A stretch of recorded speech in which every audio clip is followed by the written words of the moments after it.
guys, what's going on? This is my Vox AC30 here. A few guys had asked about it, so I figured I'd talk about it. I got this amp in 2001. We had just been on tour with Delirious. I was 18, and we got to go open for Delirious, Chris Tomlin's band. We got to go open for Delirious, and yeah, I was really young. I didn't have a lot of gear. I had one guitar that I brought with me. I maybe had two guitars, but I brought one guitar on tour and a pedal board, and then I had to rent an amp. So they rented me a Vox AC30 out on the tour. I had never played one. It was this era of British like the Korg era AC30s, and I got to play it every night, and it was really fun and really cool, and I was really excited to play one. And then one night I broke a string, and I didn't have a backup guitar, and their guitar tech, so nice of him, he ran up on stage with Martin Smith's Les Paul and was like, here, and so he gave me that guitar, and then I got to play a Les Paul through a Vox, which I had never done, which was really a great sound. It kind of like changed my life right then. I was like, oh my gosh, this is such an amazing sound. So that set me on a journey of really wanting a Vox of my own, as well as a Les Paul, because at the time I was playing like a Strat style guitar. Anyway, so I got home off the road and went searching for one, and went to Guitar Center, and I bought this one right out of the box, brand new, out of the box in 2001. So this is the Korg era AC30. It's got the 6 inputs, the 5 trim, normal, and then brilliant. We're plugged in the brilliant channel. That's the one I've almost always used. And yeah, I figured I'd show you some, maybe kind of show you a little bit of how I set it up and how I used it, and what some of the sounds might be. These amps are pretty loud, but they're usable at their lowest volumes. And a lot of times I've had to use it that way. We've been in churches or small theaters or something, and I've just needed to be able to play as quiet as possible. Maybe I'm flipping it around backwards so it's not aimed right at the crowd. Or maybe we'd find another spot back behind the stage, or in a closet somewhere in the church, and we've tried everything. But yes, even at a low volume, you can still get a great sound. And one reason I really became so reliant upon drive pedals and using a pedal board was because we needed the volume down, and I couldn't get a gain out of the Vox at a low volume. So I became really dependent on those drive pedals that we all love. So for me, for many years, that was the full drive, the full tone, full drive pedal. And yeah, so I'll just give you some examples of how I might set this up. This is just the amp. The great thing about these Voxes, they've got this great top-end chime to them that really sits nice in the mix. And so, us guitar players that love to live up here, the Vox just does really well in that EQ range. And it can get away from you. You got to be careful it's not too sharp of a, too bright, But yeah, so the funny thing with the EQ on these is the bass and treble knobs. If you turn them up all the way, you lose the top end. I'm sorry, if you turn up the bass and the cut, you lose the top end. So I'll show you. So this is with the bass and the cut all the way up. And if you start backing it off, did you hear the top end come back in? That's on that cut channel right there. So that's kind of how I would start setting these up. I would start all the way turned up where I had no top end coming through, and then I would start backing it off to where I still had a big kind of full body sound, but with enough top end coming through. And then the treble knob, honestly, it's all the way off.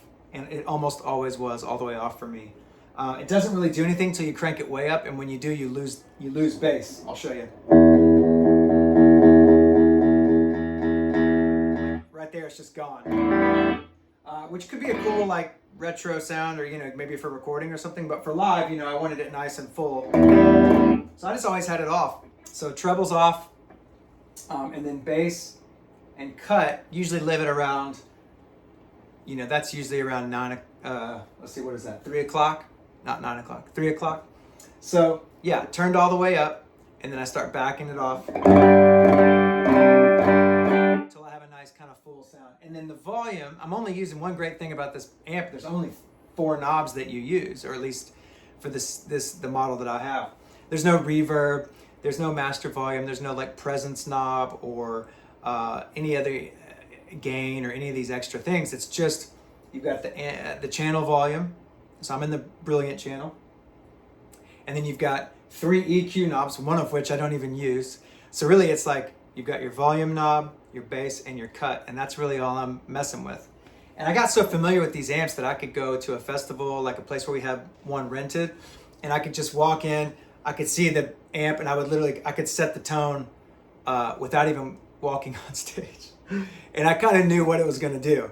And that's what's great. You know, I mean, they're all a little different. You know, some of them have greenback speakers, and some of them have, you know, different things going. But so they're not every amp's exactly the same. But what's great about this amp is you cannot get a bad tone out of it. So yeah, the only thing I would say though, if you turn it up too much, it can get mushy. So I would find my spot where it was still clean but still nice and full. So I'll show you kind of what that would look like. If this is all the way off, yeah, you hear a little bit coming through, but it's turned all the way off. I would start inching it up until it clicks on. Now that literally was like me very slowly turning the amp up, and then all of a sudden it kind of jumps on. Now that first place where it clicks on, that's like more of like a bedroom level thing. That's not really usable for live unless you just absolutely had to. But I would like to go up a notch from there. Right there, about right there. Might be the first place that you could use it, you know? In fact, I think I have a setting on here from a Christmas tour we did where we were playing mostly in theaters. They were small stages and the amps just had to be quiet. So I've got a marking there with a letter C on it.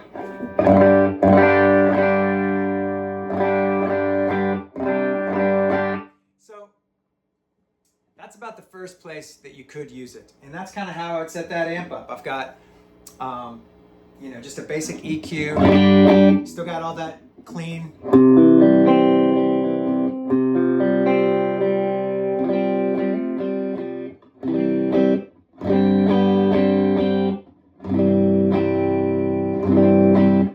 Plenty of body. And that's one thing that I always do with amps is I like to turn it up until I feel the amp kind of have some body to it, because I don't want it to be thin. We can EQ shape later, but the kind of the meat and potatoes of the amp, you want it to be nice and sturdy, right? You want to build it on something solid. So that's kind of my starting point. And then I might start adding some pedals.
So up there, you heard that like chimey kind of up high thing. You give it a little bit of drive, a little bit of delay, and these amps just love that the up high guitar thing that we love to do.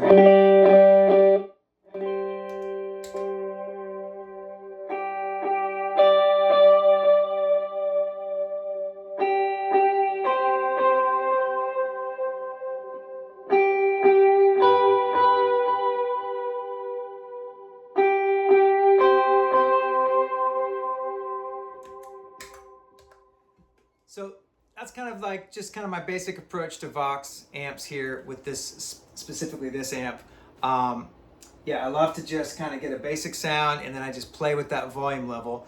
You know, if I was in a big room, I'd probably be one notch up from there. Like if we were in a big, like a really large room where it doesn't matter how loud you are, like maybe you're at a festival outside, or even like, yes, just bigger concert venues, you can get away with moving more air, then I might turn it up a notch from there. But that, just as far as like a basic setup for an amp, I love having the amp kind of right there, you know, where it's nice and full, and you can use your drive pedals to manipulate all your sounds.